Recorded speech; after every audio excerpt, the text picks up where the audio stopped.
You, John Fitzgerald Kennedy, do solemnly swear. I, John Fitzgerald Kennedy, do solemnly swear. That you will faithfully execute the office of President of the United States. That I will faithfully execute the office of President of the United States. And will, to the best of your ability. And will, to the best of my ability. Preserve, protect, and defend the Constitution of the United States. Preserve, protect, and defend the Constitution of the United States. So help you God. So help me God.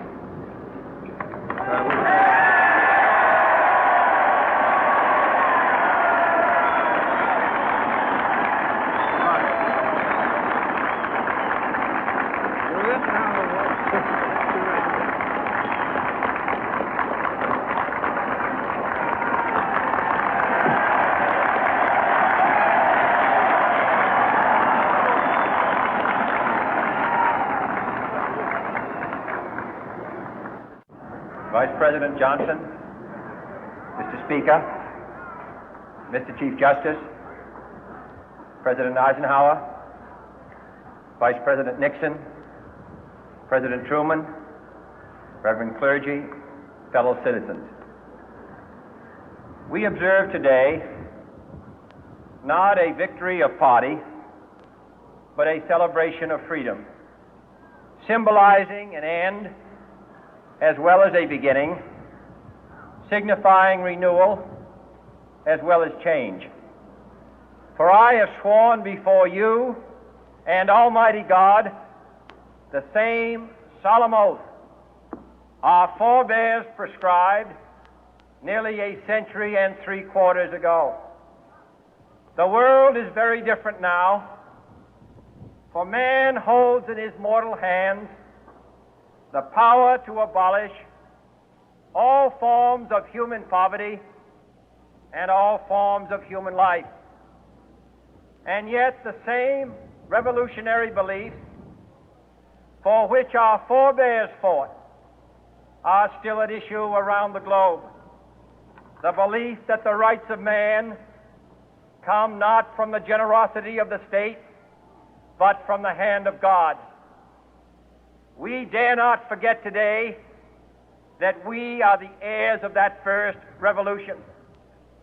Let the word go forth from this time and place to friend and foe alike that the torch has been passed to a new generation of Americans born in this century, tempered by war, disciplined by a hard and bitter peace, proud of our ancient heritage, and unwilling to witness or permit the slow undoing of those human rights to which this nation has always been committed and to which we are committed today at home and around the world.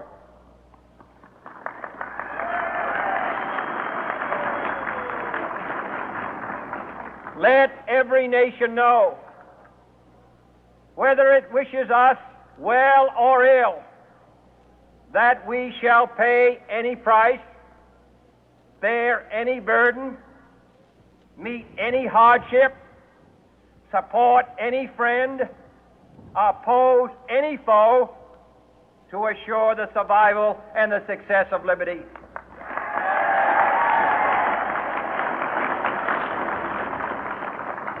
This much we pledge and more. To those old allies whose cultural and spiritual origins we share, we pledge the loyalty of faithful friends. United, there is little we cannot do in a host of cooperative ventures. Divided, there is little we can do, for we dare not meet a powerful challenge at odds and split asunder. To those new states whom we welcome to the ranks of the free, we pledge our word that one form of colonial control shall not have passed away, merely to be replaced by a far more iron tyranny. We shall not always expect to find them supporting our view, but we shall always hope to find them strongly supporting their own freedom, and to remember that in the past, those who foolishly sought power by riding the back of the tiger ended up inside.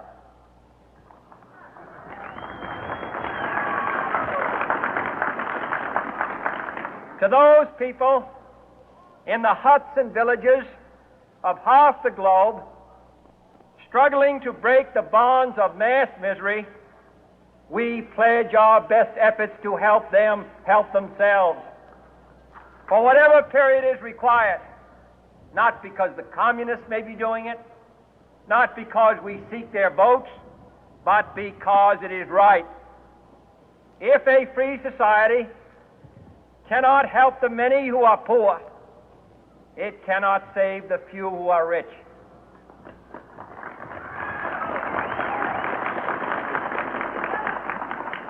To our sister republics south of our border, we offer a special pledge to convert our good words into good deeds, in a new alliance for progress, to assist free men and free governments in casting off the chains of poverty.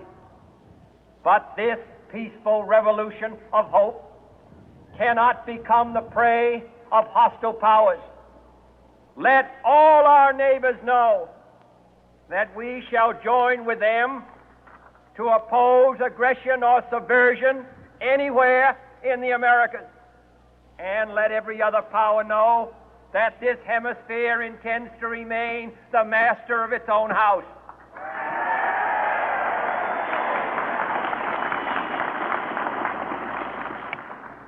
To that World Assembly of Sovereign States, the United Nations, our last best hope, in an age where the instruments of war have far outpaced the instruments of peace, we renew our pledge of support to prevent it from becoming merely a forum for invective, to strengthen its shield of the new and the weak, and to enlarge the area in which its writ may run. Finally, to those nations who would make themselves our adversary, we offer not a pledge, but a request that both sides begin anew the quest for peace. Before the dark powers of destruction, unleashed by science, engulf all humanity in planned or accidental self-destruction, we dare not tempt them with weakness, for only when our arms are sufficient beyond doubt can we be certain beyond doubt that they will never be employed. But neither can two great and powerful groups of nations take comfort from our present course, both sides overburdened by the cost of modern weapons, both rightly alarmed by the steady spread of the deadly atom, yet both racing to alter that uncertain balance of terror that stays the hand of mankind's final war. So let us begin anew, remembering on both sides that civility is not a sign of weakness, and sincerity is always subject to proof. Let us never negotiate out of fear, but let us never fear to negotiate.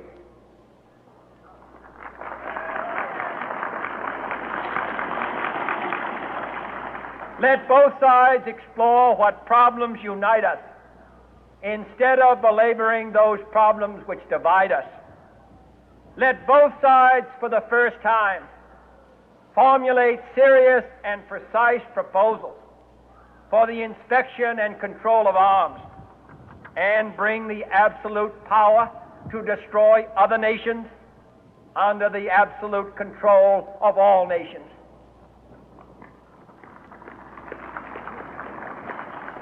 Let both sides seek to invoke the wonders of science instead of its terrors. Together, let us explore the stars, conquer the deserts, eradicate disease, tap the ocean depth, and encourage the arts and commerce. Let both sides unite to heed in all corners of the earth the command of Isaiah to undo the heavy burden and let the oppressed go free. And if a beachhead of cooperation may push back the jungle of suspicion, let both sides join in creating a new endeavor, not a new balance of power, but a new world of law, where the strong are just and the weak secure and the peace preserved. All this will not be finished in the first 100 days, nor will it be finished in the first 1,000 days, nor in the life of this administration, nor even perhaps in our lifetime on this planet. But let us begin.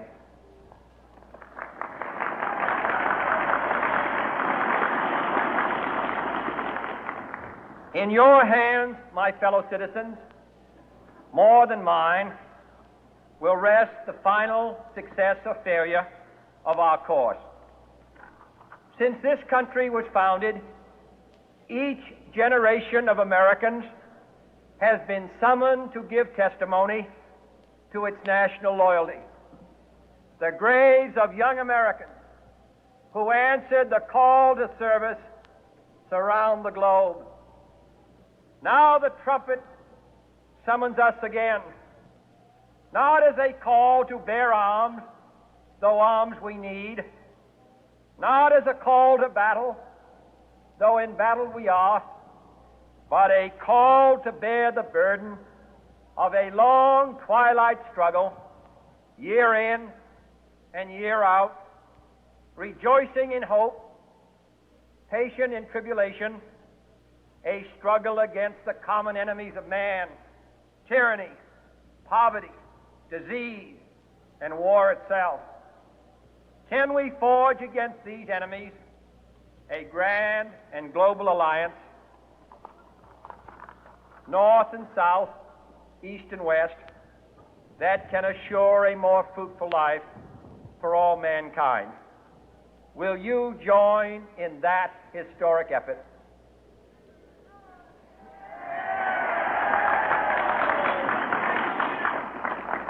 In the long history of the world, only a few generations have been granted the role of defending freedom in its hour of maximum danger.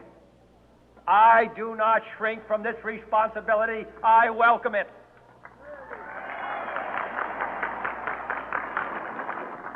I do not believe that any of us would exchange places with any other people or any other generation. The energy, the faith, the devotion which we bring to this endeavor will light our country and all who serve it. And the glow from that fire can truly light the world. And so, my fellow Americans, ask not what your country can do for you. Ask what you can do for your country.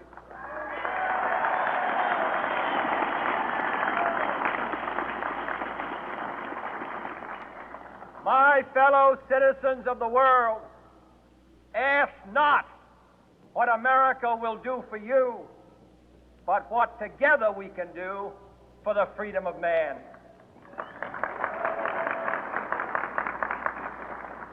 Finally, whether you are citizens of America or citizens of the world, ask of us here the same high standards of strength and sacrifice which we ask of you.